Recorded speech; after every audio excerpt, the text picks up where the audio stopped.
You ask Tiger to solve. This deals with linear equations with one unknown.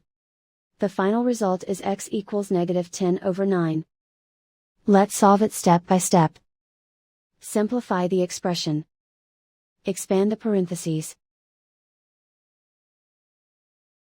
Simplify the arithmetic. Combine like terms.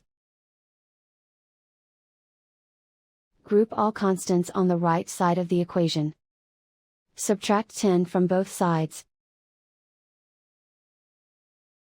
Simplify the arithmetic.